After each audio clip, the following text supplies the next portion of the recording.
Welcome, everyone. Noah here on the Dynamics Weekly newsletter and podcast. This is a special series of podcasts about Dynamic Communities Community Summit, which is scheduled for October 19th through the 23rd in Orlando, Florida. It seems like it's a far off date, but hey, it's already the middle of July. Summer is well underway.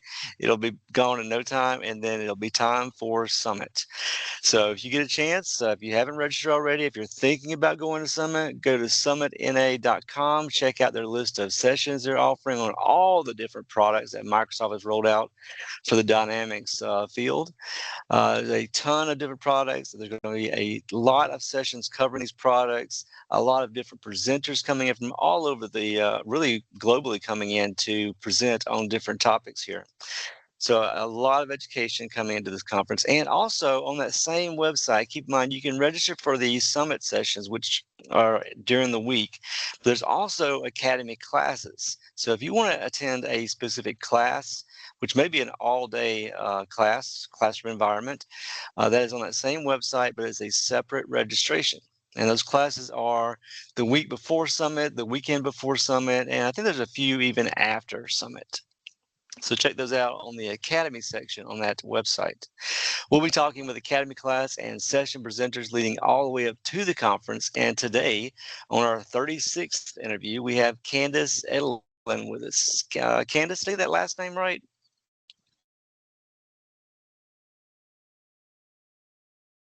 Hey, Candyce. Oh, sorry about that. Edelen.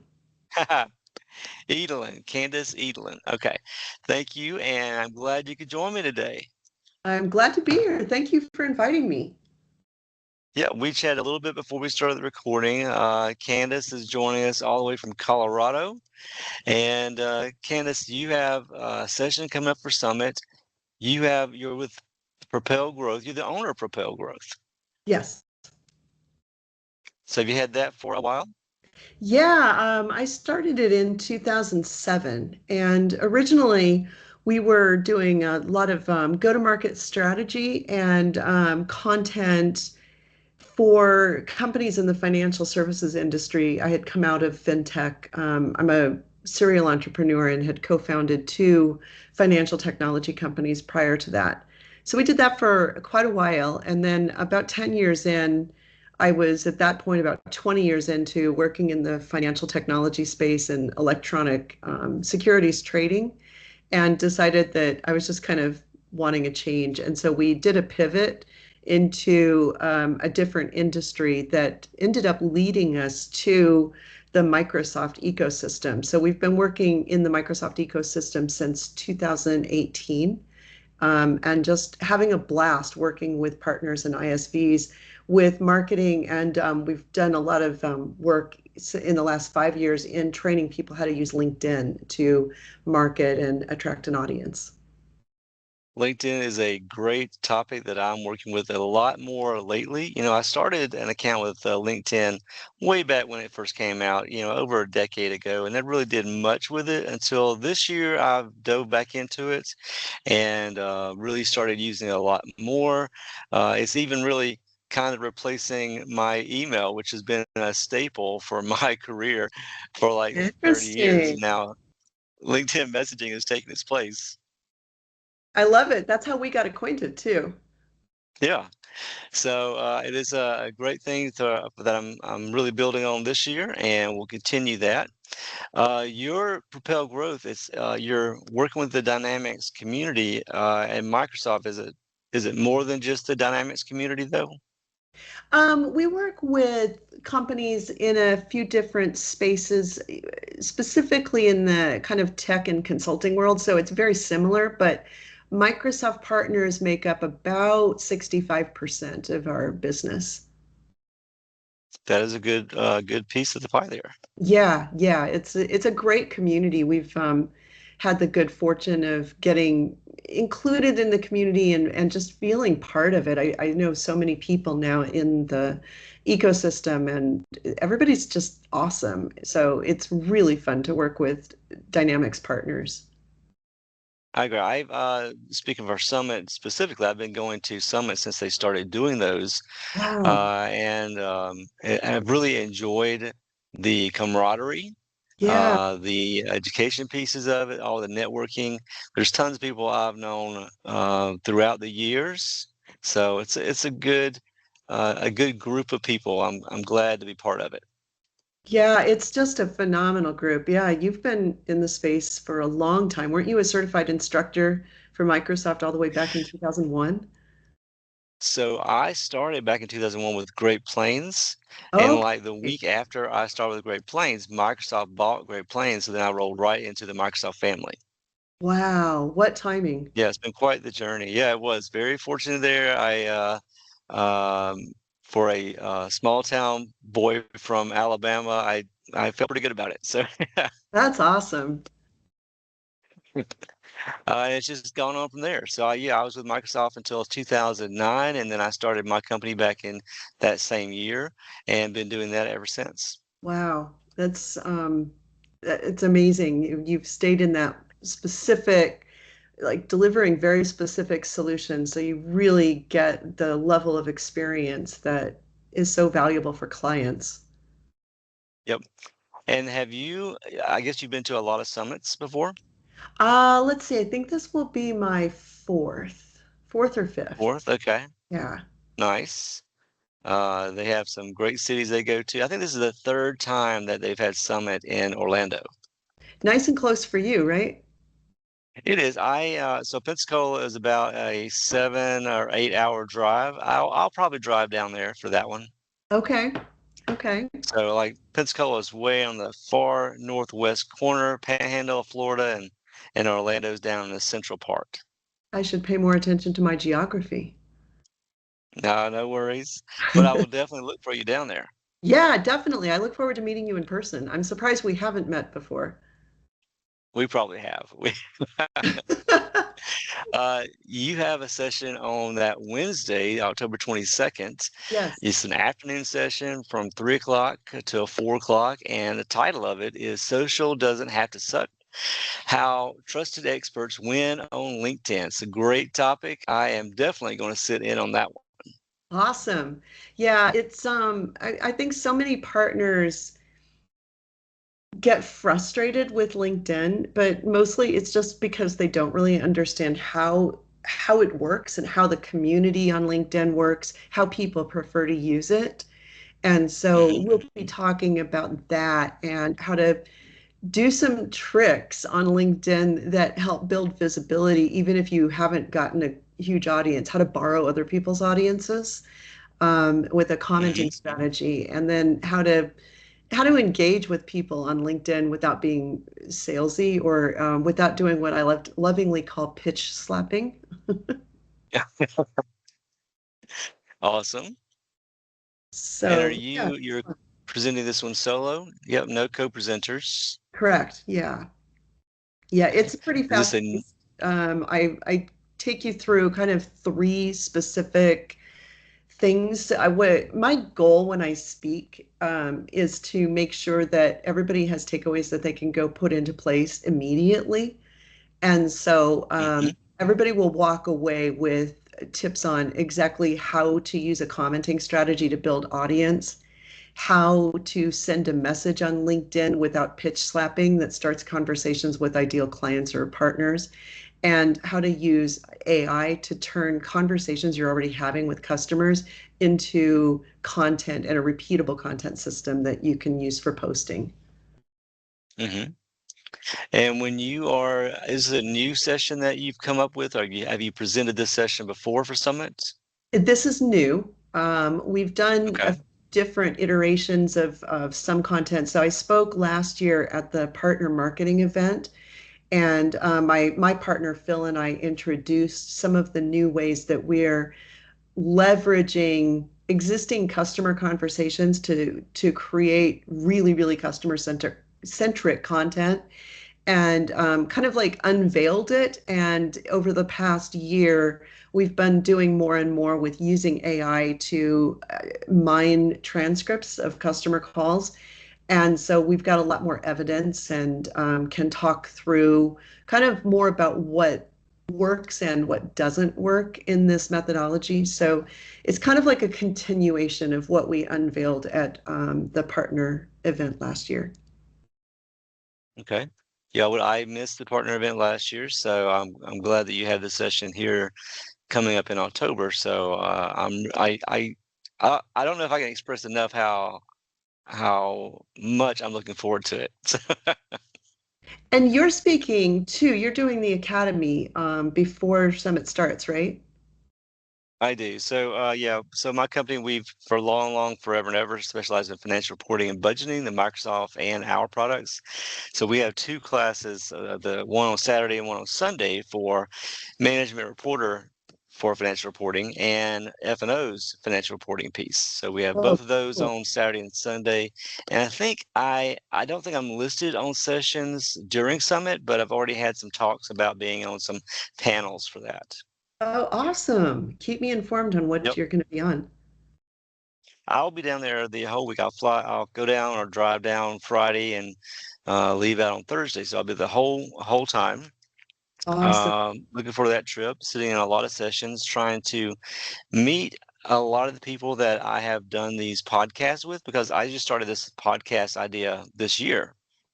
And it's been tremendous for me for networking and meeting people like you that may not have talked with otherwise. Right. It's So I'm going to brilliant. do a a really big effort to meet these people in person while I'm down there as well. Such a great idea, Noah. I would love to see more partners use techniques like this. Personally, I've used podcasts to build relationships with prospects back in the day. I don't podcast so much anymore. I'm mostly guest on podcasting, but when we ran our podcast, I closed a couple of $250,000 deals just by inviting my prospect to be on the podcast and being able to get Uh-huh. acquainted with them that way. And that got that relationship kicked off with a lot of trust very early because you can have Hmm. these deep conversations. So any partners who are listening in, that could be a really strategic way to think about podcasts rather than trying to build a huge audience. It can be pretty powerful. Yep. I have started this one as this is the first year of me doing the podcast idea. It's more of a hobby for me right now as a side deal for the business. But I can already tell that it's a great thing for networking, a deal for marketing. So It's brilliant. um, I'm really like I'm liking the way I'm going with this so far. That's brilliant. I love it. And your session is aimed for it's a breakout session, about 60 minutes. Mhm. It's listed for intermediate, but sure it's for all levels. Yeah, I mean, I don't think there's a lot of really early stage beginners in our community, but definitely, if they are beginners, they're probably more social savvy than our Hmm. more gray-haired folks on the teams that have more experience. So I think it's going to be super relevant for both audiences. And because we are using transcripts, so basically, I don't know if you've ever heard of the concept of They Ask You Answer by Marcus Sheridan, the book. I have not, but I will look it up. It's a really phenomenal book. So Marcus built his business on doing SEO for driving inbound. And he had a huge, really, really remarkable turnaround with a swimming pool installation company that he is co-owner of during the financial crisis in 2008. Of course, when people are going to put in an in-ground swimming pool, it's a lot of money. And so most people will take out a second mortgage or a home equity line of credit to finance that swimming pool. And of course, during that crisis, nobody could get those mortgages. And so his business Mhm. was really plummeting, and he started using content marketing to attract an audience and it saved the company and has just skyrocketed them, but also allowed them to be like the number one pool company in the world on Google. And so he talks about how he approached that by just answering customer questions. He just started going through every question he's ever gotten from a customer and answering it online. And that started attracting his audience. And he found that he could close deals at a rate of like 80% if they had looked at least 15 pieces of content on his website. Well, today it's much more difficult to get an audience to your website, but the model, the concept of answering customer questions still stands even more so today with AI.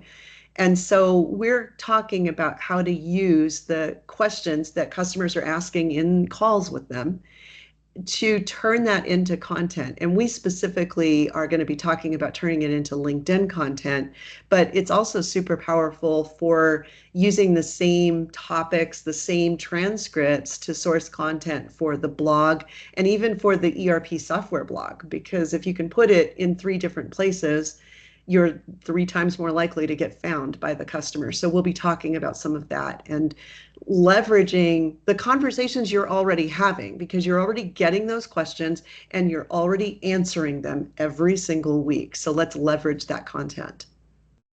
Nice. And tell me again, what was the guy's name in the book again? Marcus Sheridan, and the book is They Ask, You Answer. Okay, great, awesome. We'll get that listed in the comments section as well for everybody. It's a great book, highly Um, recommend. are you coming down with teammates from your company, or is it just you for Summit? It's just me for Summit. Normally, my Okay. husband and I go to these together because we are partners in the business, but he's really working hard on convincing me that it's time to retire for him. I'm a lot younger, so he's staying home this time. Gotcha. This is his message. Okay. Exactly. Well, good for him. Good for him. It's a I see debate. this is listed under the marketing tracks, Yes. so that you'll be listed. I don't know if you're the first session I've seen listing LinkedIn as a topic. So I don't know if you've looked for other ones that are with that same. Every once in Um, a while, we get one or two others, and they're usually really good. Last year, Brian Galicia and I did a session together, which was awesome. But Brian is at LinkedIn at Microsoft and is a LinkedIn expert. Actually, wrote a book on LinkedIn, so it was mhm. super exciting to get to co-present with him, and a Ha- huge honor. Have you written a book? Not yet. I probably should. Uh, yes, you should. Yeah. All right. So this is 60 minutes on Wednesday, the 22nd, 3 o'clock in the afternoon. No booth, right? No booth in the expo hall. No, no, we're so small. What I find to be the most valuable thing for me to do is to pre-book meetings, which I use LinkedIn for. Yep. And so you'll find me uh, wherever there's a good little meeting place where we can kind of, you remember the coffee shop last year at Summit? That I coffee do. area that was right next to the registration. I just like Yes. grabbed a table there and I had pre-booked meetings pretty much the whole week and sat there doing one-on-ones. It's such a blast because we know so many people there now. And Phil and I Yep. were there together, so we just like grabbed that table and just had meeting after meeting after meeting. It's a blast. I love doing the one-on-ones in person like that. Just people that you already know, new people. You meet a ton of people that way. And then, of course, we like to go hang out in the exhibit hall and go to as many of the sessions as we get opportunity to. So it's fun. But I usually have so many meetings, I don't go to as many sessions as I would like. Right. So when you go to the Gaylord and you walk through the lobby registration area and across a couple of bridges, there's a little coffee shop before you get to the bridge that connects to the convention building. So Awesome. that's a pretty good place right there. Backs up to the little cave area, and you'll have a lot of foot traffic there as well. Oh, awesome. Thanks for the tip. I appreciate that. Hmm. I like to kind of scope things out ahead of time and suggest a place to meet. I've actually got a whole methodology for this and taught a workshop on it. So if anybody's looking for how to figure out how to pre-book meetings using LinkedIn, I walk through my entire workflow, including even like how I set up a separate calendar invitation just for Summit so that it just simplifies the whole process. And that allows me, I'll usually book between 12 and 15 one-on-ones before I go. Mhm. That is the way to do it. Prepare ahead of time. I tell you, there is for anybody who's going to Summit, do not wait to plan which sessions you're going to go to. Go ahead and start looking at those now on the Yes. website because there's so many of them. If you don't go ahead and plan ahead of time, when you get there, you'll never have enough time to really sort out your path. Yeah, and you got to get that kind of blocked out so that you know where you have time to meet with other people, because otherwise somebody's going to want to connect with you on top of a session you really wanted to attend. And then, it's like, well, which one am I going to do? Yep. So So plan ahead and scope out those topics. I like to block my calendar ahead of time for what sessions I'm going to attend so that I don't accidentally book over them. Good one. That awesome. So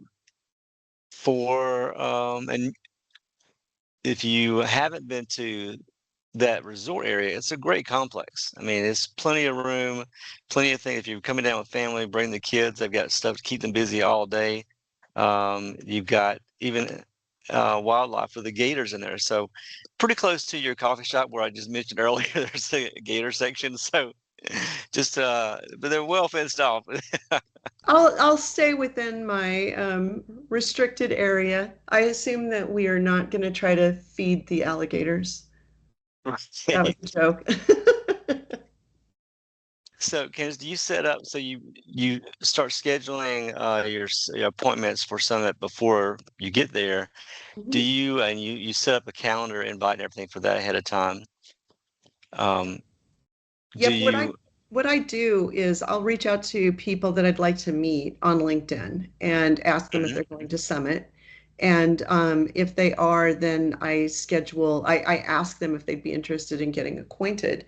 And I mean, most people are going there to network, so it's pretty easy to get one-on-ones with prospects. And yes. so then I've got a specific Calendly um, set event that I set up specifically for Summit, or I do this at Directions too, and so that Calendly event is blocked out for in person. It's locked to that time zone rather than, most of the calendar things show it in your current time zone, which can really screw it Mhm, up for scheduling. So it's in the time zone of the Florida event, and then it will um, it will suggest a location in there, and I extend the hours because I'm going to be there all day and all evening. So like I'll extend the hours from like 7 a.m. until 10 p.m. so that we can mhm, book cocktail hour or whatever we want to book. And then I go into my calendar and I block off all of the times in my calendar when I want to attend a session so that they don't accidentally overbook that. And then I give like a little bit of flex time between meetings. I don't like to book them back to back because if I need to move from one location to another, or if a meeting runs over, it's just a little bit, I like to have a little bit of slush time between meetings, but not a lot, like 15 minutes between meetings. And then I yep. just kind of like figure out where we're going to go. And I make sure that I share my email and mobile number with them and ask them to share their mobile number with me because I find it's easier usually to text back and forth if we're having trouble finding each other. I agree. Yep. Um, I'm surprised that LinkedIn does not have a scheduling piece inside their site. They used to. Funny, I hadn't thought about that for a long time. I think they pulled that out quite a while Mm, ago, but there was one, and you can integrate Calendly, but I just have a shortcut, a keyboard shortcut. I'm on a Mac, so I set up all my shortcuts to use like the hashtag, the pound. And so if I type pound CAL, it writes, here's a link to my calendar. Would you like to select a time that's yep. convenient for you? And then it's got the appropriate Calendly link in there. So it's just easy that way. And then there's another strategy that I'm using there. I like to track my results. And so I can then go back and download all of the messaging, doing a data download from LinkedIn, and I can do a search for the keywords. Here's a link to my calendar, and see how many people I sent that to, and then how many people booked. And I can figure Hmm. out what my conversion ratio is on that. And usually my conversion is about 80 to 85%. Those are pretty high numbers. Yeah, yeah, it's pretty effective, especially when you're trying to do it at a conference. Yeah. So that is awesome tips there for getting ready for Summit down there and laying out the schedule and everything.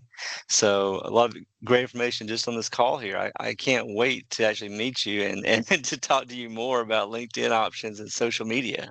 Likewise, as soon as I get my Summit calendar app set up, I will send a meeting request to you. I'll send you a note saying, here's a link to my calendar. Would you like to book a meeting at Summit? Okay, great, awesome. I'll look forward to that. Yes, So we'll put it on the comments usually, here as well. usually I start that about a month before the event. I don't usually try to get meetings booked too far in advance because people forget. Yep. And Candace, your session is on LinkedIn, but I'm sure you specialize in other stuff as well, like all the other social platforms. Nope, I just specialize in No? LinkedIn. Yeah, Okay. we find that most of our customer base, ours as in us in the Dynamics community, are more likely to use LinkedIn. Occasionally, there are groups where there are Slack communities or Reddit or something like that that's going to be a better place to reach them. But I don't find for most groups that Instagram or Facebook or something like that or TikTok is where their customers hang out. Um, Yeah. that there are a few exceptions to that, especially for people that are targeting consumer products. Sometimes those companies will be more findable elsewhere, but it's not usually the accounting teams, it's the marketing teams that are findable elsewhere. Right. I agree completely. So, but you go where your audience is. So one of the Yes. things we always do with clients before we work with them is to test to see if the audience is on LinkedIn. If we can't find the audience on LinkedIn, then there's no point in using LinkedIn. True. Well, Candace, great information there. I am really looking forward to this session. The title of everybody is "Social Doesn't Have to Suck: How Trusted Experts Win on LinkedIn." That's a Wednesday, October 22nd at Summit in the afternoon at 3 o'clock. So if you get a chance, please try to make that session. It sounds amazing. I'll be there as well. I would love Candace, to see thank you all. you. Thank Yeah, you. thanks for joining me and everybody else today. It's always great to share with our audience news about upcoming events like Summit. And to all of our listeners out there, if you get a chance, introduce yourself to Candace and everybody else while you're down there. Networking is a huge part of going to these conferences. It's always great to associate a real person's face with a LinkedIn profile or email account or something else. So networking is huge. I'm sure Candace would love to say hello to you.